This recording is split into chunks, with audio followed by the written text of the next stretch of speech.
jerawat.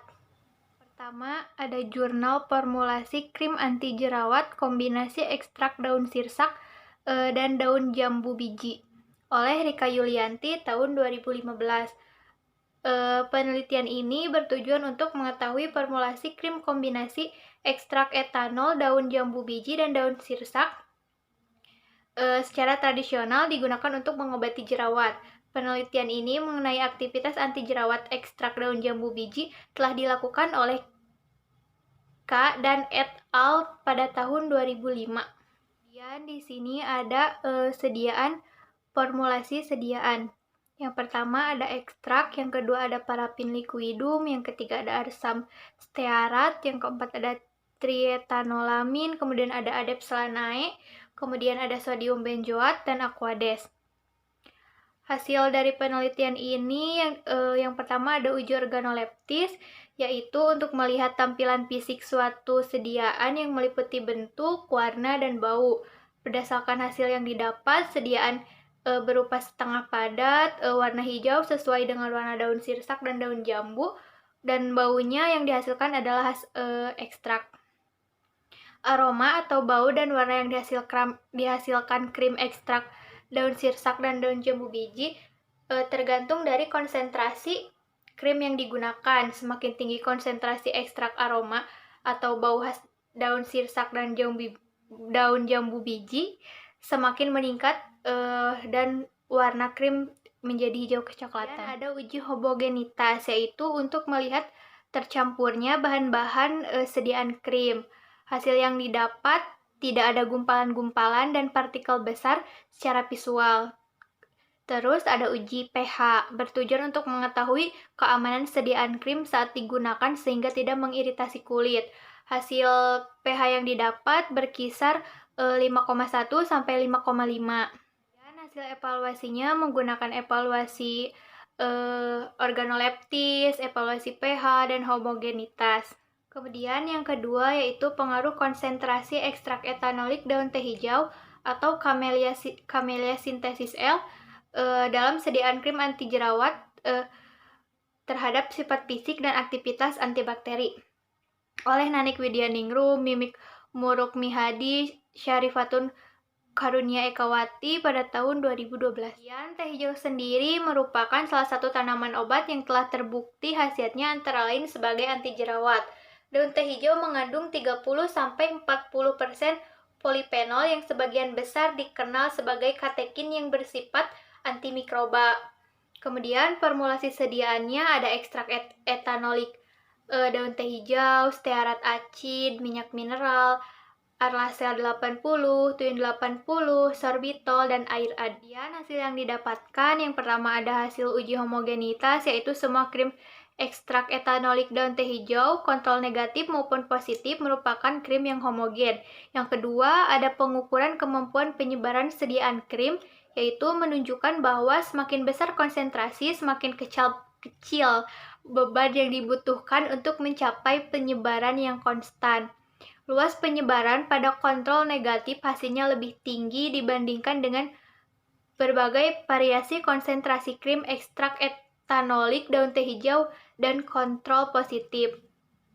Kemudian ini ada tabel grafik daya sebar krim ekstrak etanolik daun teh hijau pada berbagai konsentrasi. Di sini ada grafik daya lekat krim ekstrak etanolik daun teh hijau pada berbagai konsentrasi, yaitu hasil pengukuran kemampuan dari sediaan krim untuk melekat menunjukkan bahwa kemampuan melekat dari sediaan krim cenderung berkurang dengan semakin besarnya konsentrasi, seperti gambar yang di sini ya. Di sini ada uji aktivitas antibakteri, yaitu uji untuk mengetahui potensi suatu agen antibakteri terhadap bakteri tertentu. Dalam penelitian ini, uji daya antibakteri dilakukan terhadap bakteri Staphylococcus aureus, karena bakteri jenis ini merupakan bakteri yang paling banyak terlibat dalam penyakit kulit. Hasilnya menunjukkan semakin besar kadar krim ekstrak etanolik daun teh hijau, semakin besar hambatan bakteri yang dihasilkan. Kemudian di sini ada evaluasi. Evaluasinya menggunakan uji homogenitas, uji aktivitas antibakteri. Kemudian yang ketiga ada formulasi krim dari ekstrak air daun alpukat atau Persea americana mill sebagai sediaan anti jerawat oleh Noprianti dan Wildani tahun 2019. Salah satu tanaman herbal yang terbukti secara ilmiah mengandung zat antibakteri dan dapat digunakan untuk pengobatan jerawat adalah daun alpukat. Penelitian ini bertujuan untuk memformulasi ekstrak air daun alpukat menjadi sediaan krim anti jerawat yang stabil secara fisik dan menghambat bakteri Staphylococcus aureus.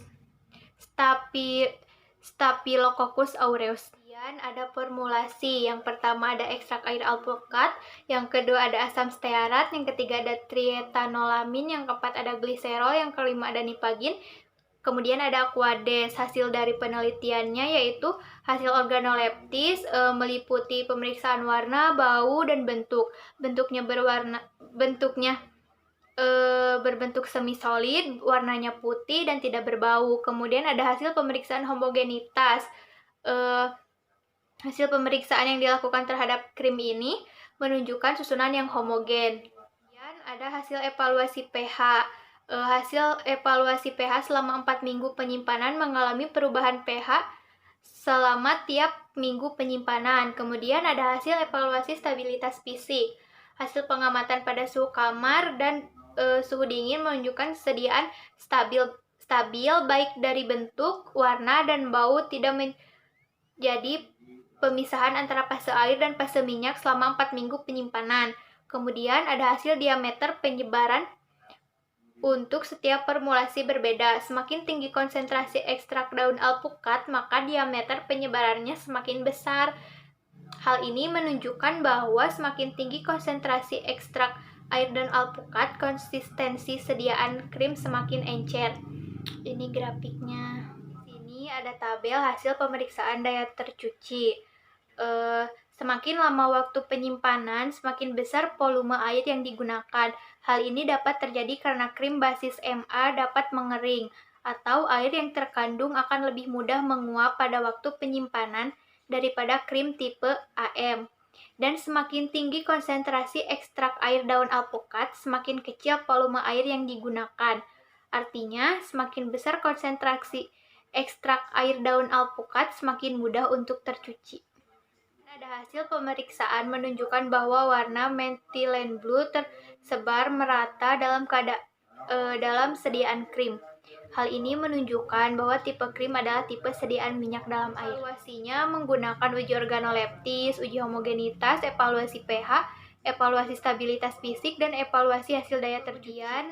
Review jurnal keempat ada jurnal formulasi sediaan krim minyak jintan hitam atau Nigella sativa L sebagai anti jerawat terhadap bakteri P. acnes oleh Erja Genatrika, Isna Nur Hikmah, dan Indri Hapsari tahun 2016.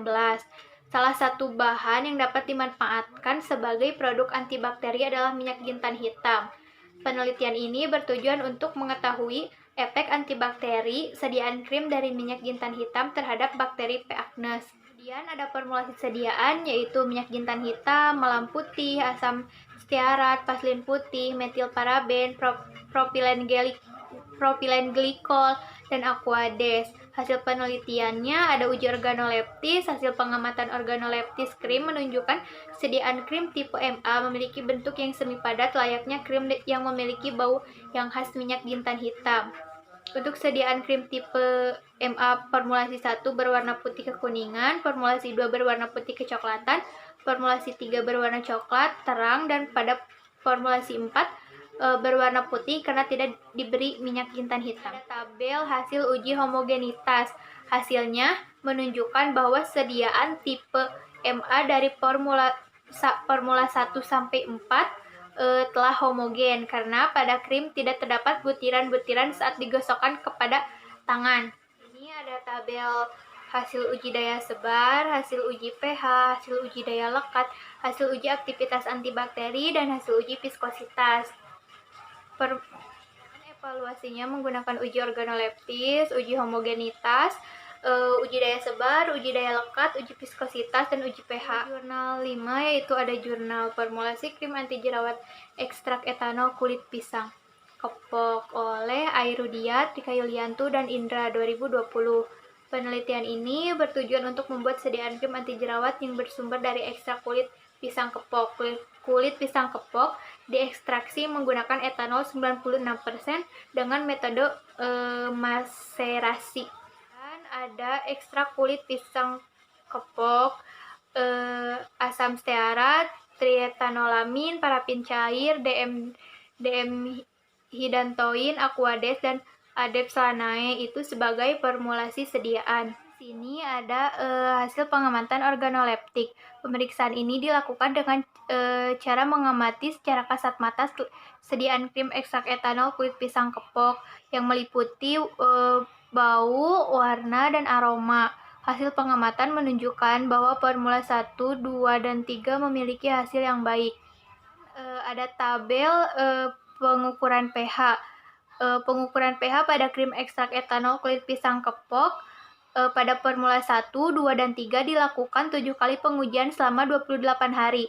Hasil pengukuran pH sediaan krim ekstrak kulit pisang diketahui berdasarkan tabel di atas. Dapat dijelaskan bahwa formula 1, 2, dan 3 memiliki pH yang sama pada penyimpanan selama 28 hari yaitu 6,1 dan memenuhi kriteria pH kulit. Dan ada hasil uji homogenitas krim. Hasil dari pengujian homogenitas menunjukkan bahwa krim ekstrak etanol kulit pisang kepok selama penyimpanan dalam waktu 28 hari tidak mengalami perubahan. Kemudian ada viskositas. Pengukuran krim ekstrak etanol kulit pisang kepok dilakukan selama waktu penyimpanan 28 hari.